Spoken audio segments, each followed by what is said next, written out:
Hi, எல்லாருக்குமே வணக்கம். இந்த உலகத்துல இருக்கிற எல்லாருக்குமே ஒரு முக்கியமான ஒண்ணுனா சாப்பாடு தான். சில பேரு வாழ்றதுக்காக சாப்பாடை எடுத்துப்பாங்க. ஆனா நிறைய பேரு சாப்பிடறதுக்காகவே வாழ்வாங்க. நம்மளுடைய ஃப்ரெண்ட்ஸ் லிஸ்ட்லயும் அந்த பர்சன்லாம் இருப்பாங்க கண்டிப்பா. அப்படி நம்ம சாப்பிடும்போது கண்டிப்பா பேசக்கூடாது, சாப்பிடும்போது பேசக்கூடாது அப்படின்னு நம்மளுடைய முன்னோர்கள் சொல்லியிருக்கிறாங்க. ஏன் வீட்டுல கூட நம்மளுடைய அப்பா அம்மாலாம் சாப்பிடும்போதே பேசாத அப்படின்ற மாதிரி சொல்லுவாங்க தெரியுமா? அதற்கான விஞ்ஞானத்துக்குள்ள விளக்கம் என்னன்ட்டு இப்ப பார்க்கலாம்.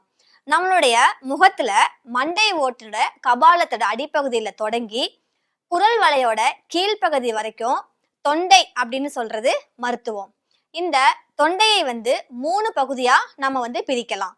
அதுல ஒண்ணு முகத்தோடு இணைந்த தொண்டை, வாயோடு இணைந்த தொண்டை, குரல் வளையோடு இணைந்த தொண்டை அப்படின்னு. வாயில இருந்து உணவு குழாயின்றது தொண்டை வழியா வயிற்றுக்கு போகுது.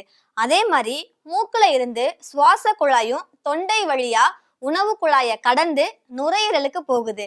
இது கிட்டத்தட்ட ஒரு லெவல் கிராசிங் மாதிரி தான். இப்ப எக்ஸாம்பிளா சொல்லணும்னா, சுவாச பாதைய நம்ம ரோடுன்னு வச்சுக்கணும்.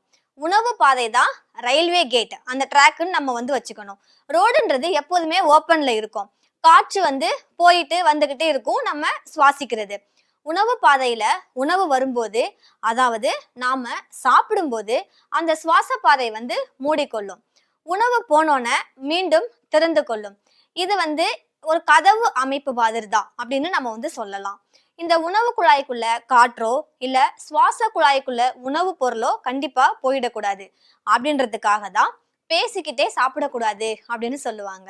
அப்படி சாப்பிடும்போது சுவாச குழாய் திறக்கும். சுவாச குழாய் திறந்தால்தான் பேசவே முடியும். இப்படி திறக்கிற சுவாச குழாய்க்குள்ள உணவு பொருள் தெரியாம நுழைஞ்சிடுச்சுன்னா அதை வெளியேற்றும் முயற்சியில அந்த சுவாச குழாய் இறங்கும். அந்த உள்ளே நுழைந்த உணவை வெளியே தள்ளுற ப்ராசஸை தான் புரை ஏறுதல் அப்படின்னு மருத்துவத்துறையில சொல்லுவாங்க. இதை வாட்ச் டாக் மெக்கானிசம் அப்படின்னு சொல்லுவாங்க. சிலருக்கு தூங்கும் போது புறையேறும். அசந்து தூங்கும் போது அவங்களையும் அறியாம அவங்களுடைய உமிழ் நீர் வழிந்து சுவாச குழாய்க்குள் நுழைஞ்சிடும். அதற்கு அதிகாலையில எழுந்திருச்சு தியானம், யோகா, எக்ஸசைஸ், இது வழிபாடு, பிரார்த்தனைகள் இதெல்லாம் செஞ்சா இது மாதிரி புறையேறாம இருக்க உதவும். இப்படி உணவு பாதையையும் சுவாச பாதையையும் நம்மளுடைய முன்னோர்கள் பல ஆயிரம் ஆண்டுகளுக்கு முன்பாகவே ஆராய்ந்து அதுல ஒரு தெளிவு பெற்றதுனாலதான் சாப்பிடும்போது பேசாமல் சாப்பிடணும் அப்படின்னு சொல்லியிருக்கிறாங்க. சோ முன்னோர்கள் ஒன்றும் முட்டாள்கள் இல்லை அப்படின்னு நமக்கு இதுல இருந்து தெரியுது. அதனால நீங்களும் சாப்பிடும்போது மொபைல் யூஸ் பண்ண வேண்டாம். ஏன்னா கண் வழியா பார்த்து வாய் வழியா சாப்பிடணும். எந்த ஒரு உணவு பொருளையும் நம்ம மொபைல் யூஸ் பண்ணிக்கிட்டோ இல்ல போன்ல பேசிக்கிட்டோ இல்ல பக்கத்துல பேசிக்கிட்டோ சாப்பிட்டா அது ஒரு நல்ல டைஜஷன் இருக்காது. பேசிக்கிட்டே சாப்பிட்டா என்ன ப்ராப்ளம்னு நம்ம பார்த்துருக்கோம். ஏன்னா சுவாச குழாய்க்கும் உணவு குழாய்க்கும் எந்த டிஸ்டர்பன்ஸும் இருக்கக்கூடாது. அதனாலதான் நம்ம பேசாம சாப்பிடணும். அதே மாதிரி முடிஞ்ச அளவு நம்ம தரையில சம்மணம் போட்டு அமர்ந்து உட்கார்ந்து சாப்பிட்றத ப்ரிஃபர் பண்ணணும். தரையில நம்ம சம்மணம் போட்டு அமரும் போது நம்மளுடைய இரத்த ஓட்டம் இடுப்புக்கு மேல மட்டுமே போயிட்டு இருக்கும். அதாவது நம்ம வயிற்றுக்குள்ள இருக்கிற உறுப்புகள், கணையம், கல்லீரல், குடல், இது மாதிரி நிறைய பல்லாயிரக்கணக்கான உறுப்புகள் இருக்கு. அதுக்கு இரத்த ஓட்டம் சீரா பாயும். அது மாதிரி இருக்கும்போது நம்மளுடைய உணவு நல்ல டைஜஷன் ஆகும். இப்ப இன்னைய நிலைமைக்கு நிறைய பேருக்கு கான்ஸ்டிபேஷன், அதாவது மலச்சிக்கல் அப்படின்ற ப்ராப்ளம் நிறைய பேருக்கு இருக்கும். ஸோ முடிஞ்ச அளவு உங்களால தரையில உட்காந்து சாப்பிட முடியும், சம்மணம் போட்டு உட்காந்து சாப்பிட முடியும் அப்படின்னா நீங்க அதை ப்ரிஃபர் பண்ணிக்கலாம்.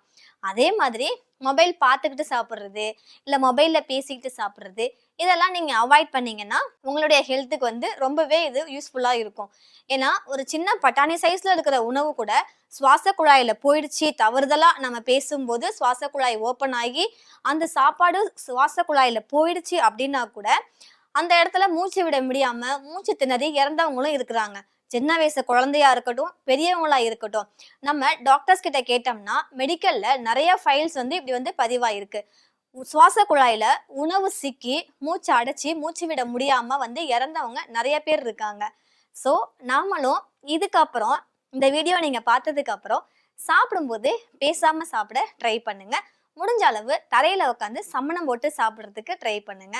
மொபைல் யூஸ் பண்ணாம சாப்பிட்றதுக்கு ட்ரை பண்ணுங்க.